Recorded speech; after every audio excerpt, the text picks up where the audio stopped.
Hey guys, welcome to another video episode of ShoutMeLoud, and I'm your host Agrawal.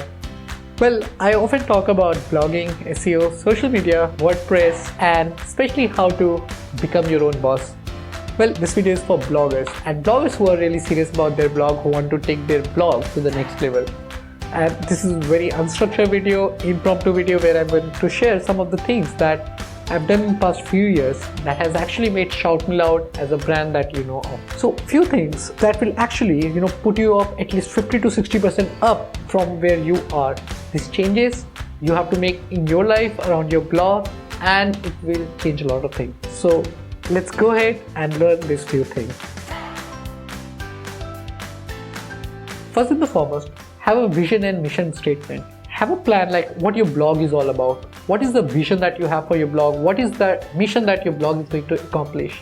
You may have an idea that you want to be connected with all the people who are interested about XYZ subject. Or probably the best way is to write down on a piece of paper and then have it on your website. You can actually see my vision and mission statement on ShoutMeLoud. When you do this exercise, it gives a direction to your life, to your blog life. You know what are the things you have to do.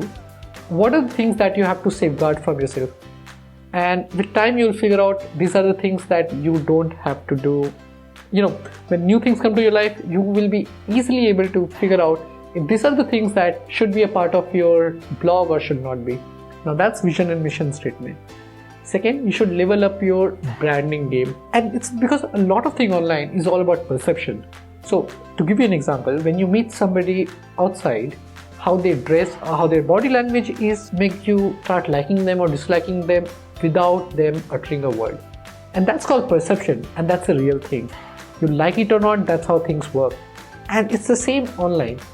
When somebody comes to your website, first thing they see is your brand, like your color that you have used, how your blog is designed, what your logo is, what typography you are using, what kind of color options you are using. If you define all these things right now, like use the same logo, use the same color palette. Color palette should not be somebody using black, white, yellow, orange, red. No, don't do that. Define a color palette. Pick few fonts that you're going to be reusing everywhere, like on your blog, on your social media, everywhere wherever your name or your brand name goes, use the same typography. This is a part of branding. You should have it document on a piece of paper. This will really help you in longer run. Then start using the right tools. Have a system for a few things, like have a plan, your year goal plan, like what are the things you want to achieve in next 3 months, in 6 months, in 1 year. Note them down. Sit with a pen, paper, with a free mind. Keep your phone aside, keep your laptop aside. Find a me time with yourself and note down the things that you really want to accomplish.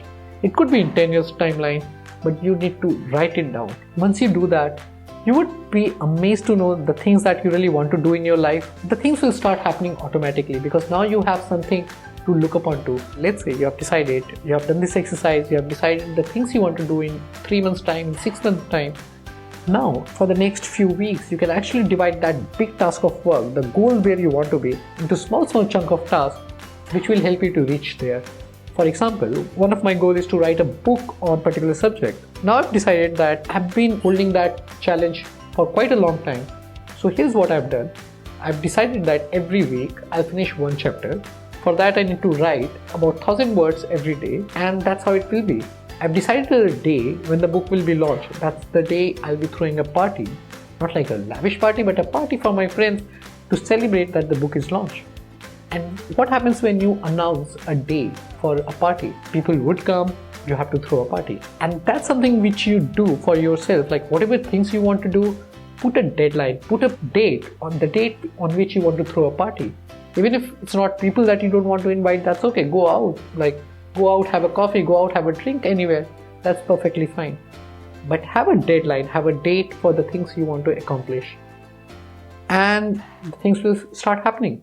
Well, so these are the 3 things, and I will see you in the next video with some more tips that I'm learning while running this organization.